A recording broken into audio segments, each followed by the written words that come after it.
Hello, everybody, and welcome to your golden ticket to success, happiness, and freedom. And I am so thrilled and over the moon to welcome Daniel Gutierrez with us today. Hello, Daniel. Hello. I'm glad to be here.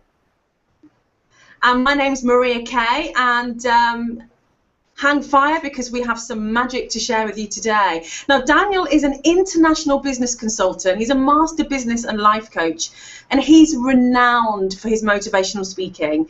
He has inspired people all over the world, uncountable people, to lead them into success, leveraging his experience, his infectious humor, and something that I absolutely adore about him: he does not mess about. He tells it as it is, and this is why I am so thrilled to have Daniel with us today.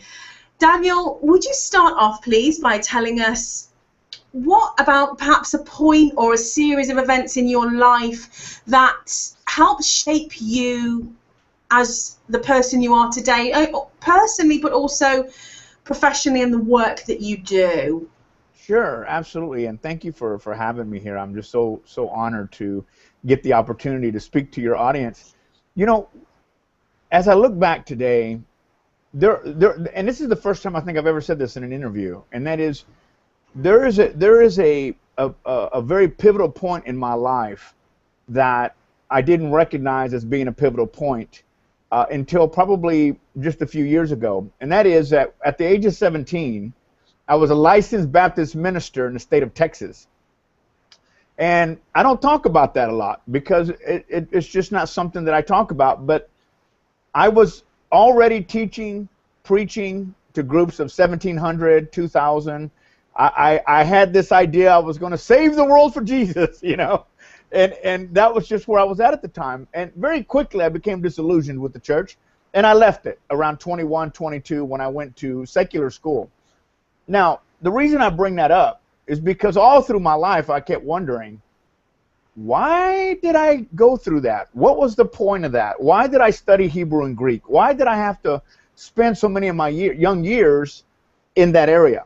Well, fast forward to today, I think that I'm blessed to have been through that process, because my work today is not the context intellectually of what we believed Source or God is, so much as it's the experience of what we have of what Source or God is. And so today I devote my life and my time in helping people understand that. And had I not had that upbringing at the age of 17, I'd still probably be trying to figure out what the two were, you know. And I'm very excited about that because, believe it or not, if you study all great people that ever walked this earth, if they were successful monetarily or in relationships, they all had one commonality. They had some level of understanding of spirituality in their lives. At some level. They may not have had the whole picture, but they had either giving, or they had relationship, or love, or compassion, or forgiveness. Some of that they had. So it is a very important cornerstone of our lives. Wow, and actually I had no clue, so you're right. You kept that one really close to your heart. Yes, I did. I feel quite honored that you shared it today for us. So yeah, woohoo. That was hot off the press, guys. So do you actually have a daily practice now that you, you know, yes, tell us about it. You know, it's interesting because today I have, I think, 16 devotionals or 10 devotionals that I read every morning. 10 to 16, I don't remember. It's a bunch of them. And I read Islam, Hinduism, Buddhism, Christianity, Taoism, Confucianism, living right, living wrong. I mean, it's just a hodgepodge of different ways of thoughts and thinking. And I'll be really honest with you. Lately, the biggest learnings I've been getting is from the Book of Islam. And really is something that blows my mind, because I'm learning such great things about that type of devotional. Not speaking to any religion, not speaking to any of that dogmatic stuff, that dogma. I'm talking about raw information that is truth across all lines. I was interviewed once here in my home for a local newspaper, And I guess I have a lot of Buddhas around, and so he says, "Oh, you're Buddhist." And I said, "What would make you think I'm Buddhist?" He goes, "That 3.5-foot Buddha statue that's sitting over there." I said, "Oh, no, I'm not Buddhist." He goes, "Then what are you?" I said, "I seek the truth. I don't care where it comes from, but that's what I seek." So yes, so that's what I do every morning. I get up. Well, I walk my dogs first. Then I do the devotional. Otherwise, I won't leave. And I just learn. I learn from everyone. You know, I don't believe that, like I did when I was 17, that there's only one way. I think that there are many ways. And that's true about life in general, about anything that we want to take on, any happiness, any wealth, any health. It has to be a holistic approach to getting what you desire, or we're lopsided. It's like being in a car with three wheels. It doesn't work. Oh, I'm just so over the moon that you brought that up, because what the sense that I'm getting as you're speaking is that you have found true freedom. Oh, absolutely. So, I wrote a book last year called The 50 Lessons I Learned on My Path to Peace and Tranquility. And part of that was going, wow, we can be free. The difference is that most of us create or are part of the chaos. I say, let's dance in the chaos. When you can dance in the chaos, you can be in the chaos, but it's not of you. You recognize that the world is chaotic. It will always be chaotic. But it doesn't mean that we have to be part of that chaos. We could sit as if in the middle of a storm, quiet and peaceful, while the storm is going around us, and still find peace and tranquility. That is something that we each individually must transpire to find for ourselves. So aside from your morning practice, are there any other elements that you bring into your day that you know have been key to, and I'm going to call it success, I'm going to call you reaching that state of freedom and peace successful, because I feel that that's fitting for you. What else would you say has been key to you achieving that state? I'll tell you one of the main things. In order to dance in the chaos, one must be present. Most of us crucify ourselves with the regrets of yesterday and the fears of tomorrow, and never ever being in the present moment.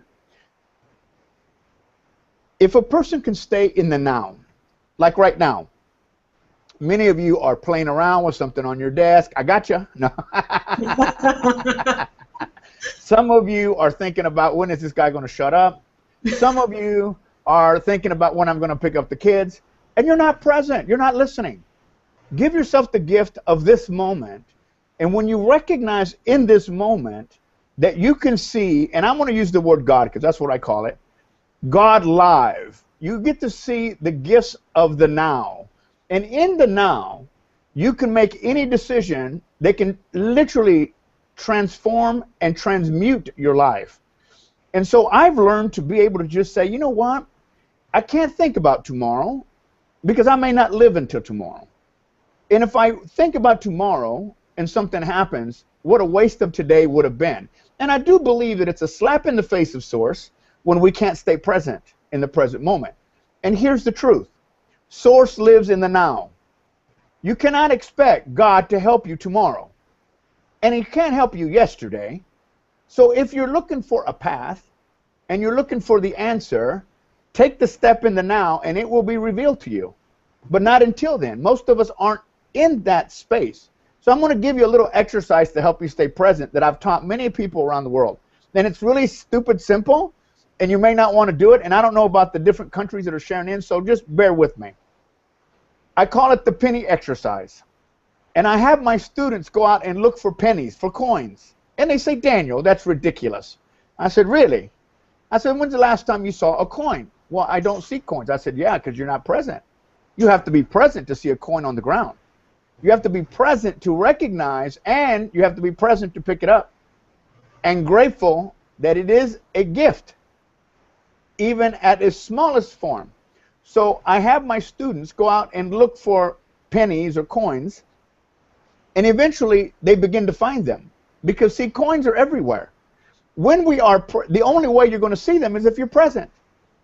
Looking for them, being present, and recognizing that they're there, brings you into the present moment. When you begin to see them, you've accomplished being present. I was in New York City once, Manhattan, one of the craziest places in the world. Thousands and thousands of people rushing here, rushing there. 3 $1 bills were rolling down the sidewalk in the wind. Nobody saw them. I ran over to pick them up. I almost knocked over my business partner. He said, "You killed me for $3." But it was the point that nobody was present. Everybody was caught up in their petty fears and petty pleasures, and they weren't present. And so one of the things that I have found in my life is that if I can allow myself to be present, to witness the lick of a dog on my face, not to shoo it away, to witness being barefoot in the grass and feeling the dew in the morning, to witness the sun warming my face, because every single one of those examples is God live, is Source live, is the universe live. It's a way to experience the here and now. And if we can get there, if we can play in that moment, it doesn't matter whether you want to lose weight, whether you want to make more money, you want better relationships. If you can stay in the present moment and make decisions from that place, your life will change drastically. I'm going to encourage all of our audience to go and snap photographs of their pennies and share them. Yeah, share them with us, because I know that exercise, how powerful it is, and I've seen you post as well on your social media, and it's just a wonderful grounding exercise to do. So go and have fun with that, guys. So without meaning or wanting to sort of dampen the high energy of the interview, what I found really powerful for people is when they sort of get into a conversation or watch people like yourself and myself and only hear of the good and only hear of the happy times, it can be frustrating because that's not real life. Would you be able to maybe share with us 1 or 2 breakdowns that you've had that have perhaps really propelled you into more of your power, I guess? Well, let me preface that by saying my life has really sucked. I have not had a glorious life. People always, say to me, "Oh, it must be nice," and you're this and you're that, and I'm like, no. That's why I wrote my book, because I said I'm tired of hearing people say that it must be nice. I said, my life has been short of glorious. I just choose to see my life glorious. I am a human being on a human journey, and I experience every human condition that every single person here watching, and I don't that's listening to this program. I don't minimize anything that any one of you are going through. By all means, it is a human experience. What we choose to do with that experience is up to us. And I'll tell you, I've been through marriages, I've been through bankruptcies, I've been through lots of. It's been crazy. My life has been crazy. And if you want to get the details, you can read my book. But one of the things that devastated me when I was trying to find my way through life, a couple of things, is that about 4 years ago, my youngest brother was murdered in Dallas, Texas. And I was devastated by that, primarily because I couldn't understand how I could be out changing the world, and I had a brother who was struggling with life, struggling with his addictions, and it was just something that really bothered me, and it broke my heart. It broke my heart to have to bury him. But the truth is that there is no gray area in life. There is only do or do not, and accept or do not accept, it was something that really set me back a bit, because I wanted to blame myself for not being the brother that I could have been. The truth is that I am not responsible for his happiness. Listen to this, folks. You are not responsible for anybody's happiness. You're responsible for your own happiness. And that's it, because we don't have control over other people. And I felt just really bad. Just really bad about that. And today I don't feel that pain that I used to feel, because I recognize that we all have our own paths to lead, and we will walk the paths that we choose. And it's not because of somebody, something, or some condition. It's because we made that choice. We made a choice to do whatever it is that we're doing. Another thing that, on a money side, that devastated me was back when I first I started doing this motivational speaking. I set up a forum in Los Angeles, and I lost $150,000 that day, and I didn't have $150 to lose. I always said I should have wrote a book, How to Lose 150 Grand in One Day, and everybody would have bought it. It'd been a bestseller.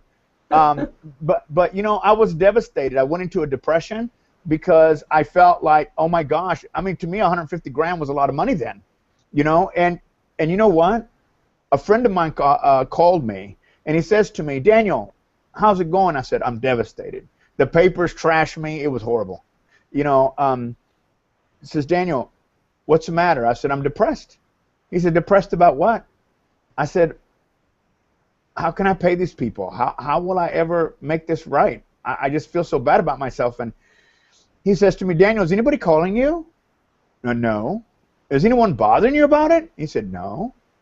He says, Daniel, there's no debtor's prison. There's no prison for trying. There's only the prison that you put yourself in. And you put yourself in prison for nothing. Nobody's calling you. Nobody's harassing you. Everybody understood it was a business decision, but you. You know, and there you are, feeling sorry for yourself. What you do is you get yourself back up, and you get back out in the media, and you get back out in public, and you show them that you haven't gone back to Texas to talk to cows, that you're actually out here making something happen. And you know what? I listened to that, and I ended up doing 4 more events, sold out events, you know. Yeah. And he was right, and that was a financial downfall for me that I didn't think I was going to ever come out of. And so, have I had things happen to me in my life? Yes. Have I had disappointments in my life? Yes. Do I still have disappointments in my life? Absolutely. But remember what I said earlier. I don't allow the chaos to run me. I don't allow the chaos to define me. I allow the chaos to be exactly what it is, the chaos. And within me, I recognize 3 truths that are very important. I am worthy of my love, I am worthy of my acceptance, and I am worthy of my forgiveness. And only to the degree that I can do that for myself can I do it for anyone else, and can they do that for me. And those truths are the truths that keep me alive. Wow. I could listen to you all day. I want to go with an open mouth, drooling. I want to go back to the point where you know, the money loss there, because I know that must have taken, you know, there must have been a certain mindset that you weren't in before, that you had to step into and adopt. Yes. And be almost dedicated to, almost chain yourself to. Could you, for anyone out there who is perhaps on the verge of wanting to make a big change in their life, maybe they're in a job that, you know, is just they've outgrown, maybe they've got an ability or a talent or a dream, but they're so scared to step into it because they can't see how it's going to work financially. What can you say to them to give them that nudge? Well, here's the truth that we have to recognize. Let's say that today, well, not let's say I am 50, and God willing, I'll be 51 next year. I can be 51 and have a new career, 51 and be a PhD. I can be 51 and not do anything. But the truth is, I will be 51. It's my choice to decide how I will and what I will be when I get there. Many of us are paralyzed by fear because we're scared that something will go wrong. Yet we never take that step. It almost reminds me of the story of the guy that was in his house, and he was watching the news, and the news says, "Hey, be careful, there's a flood coming." And the guy says, no problem. So the water began to rise, and finally the sheriff and a couple of neighbors came in a boat and said, "Hey, you need to come. The river's rising. You got to get out." And he says, "No, I'm good. Thank you. No problem."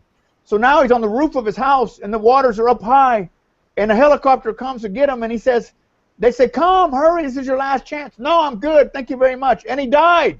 He drowned. While he's up in heaven or wherever you go, he asked Source, what the heck? I thought you were going to save me. What happened? He says, are you kidding me? I sent you through TV. I sent you a boat. I sent you a helicopter, and you said no to all of them. And that's the way we are. We want to win the lottery, but we won't buy a ticket. Take the next step. All I can tell you is to take the next step. I promise you that jump that feels like you're going off into the abyss is probably only 2 inches high. But you won't know until you jump. Yeah. You won't know. So, you know, there's no magic that I can give you that will cause you to move, except that when you turn a year older, will you still be thinking about it, or will you actualize it? Yeah, that's great advice. Absolutely. And you talked about making that decision, making the first step, making the decision. And in my experience, very often when we do make a decision, even if we can only see the next step, you know, the rest of the pathway might be pitch black, the universe will reveal it each and every step as and when it's needed for us. But we need to have the faith as well. What would you say about that? It could be the wrong step. But I promise you, in taking that wrong step, you are out of the state of inertia. In the state of inertia, we use words like I hope, I'll try. Those words don't mean anything. They're a state of nothingness. When you're taking that step, and it may not be the right step, but it will reveal to you the next one, and at least that one's out of the way. But if you never take that first step, you never know. And there's many people around the world. I coach people in 17 countries, and they're petrified, only to find out that it was only 2 inches high. They thought it was the Grand Canyon. It wasn't. Wow. And I know, Daniel, that you are very generously sharing a gift with our audience today. Will you please tell us more about that?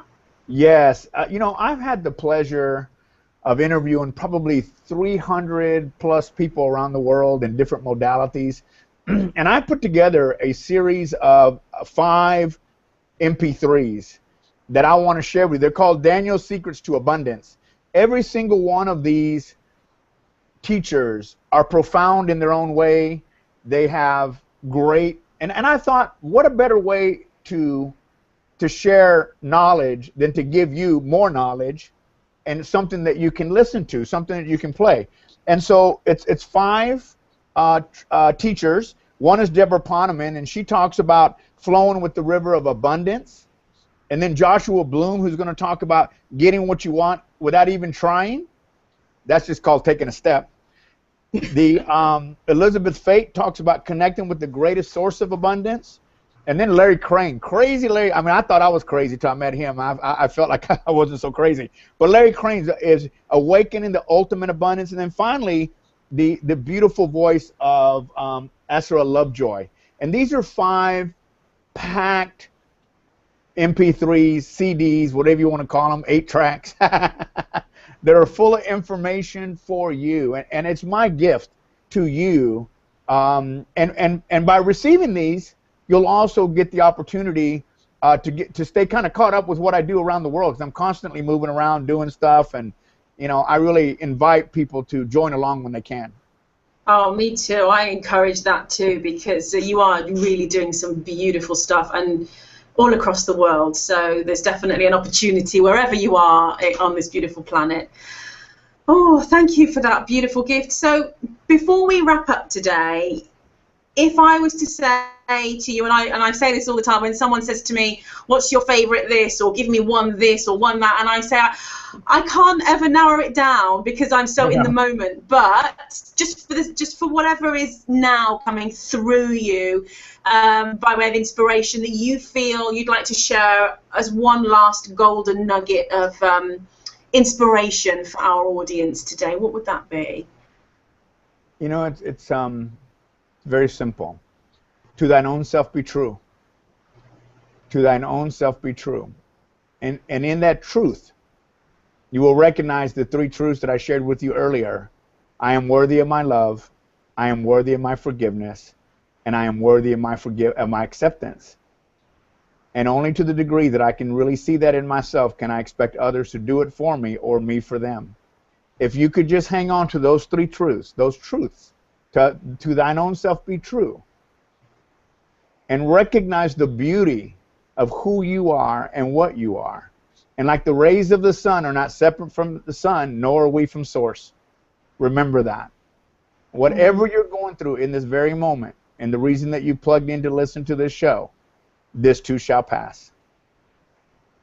Oh, that's such a powerful message. Thank you. And it's been an honor, true honor. Thank you. To spend this half an hour with you. And I'm wishing you a beautiful, bliss-filled rest of your day. And the same to you guys too. Namaste. Namaste.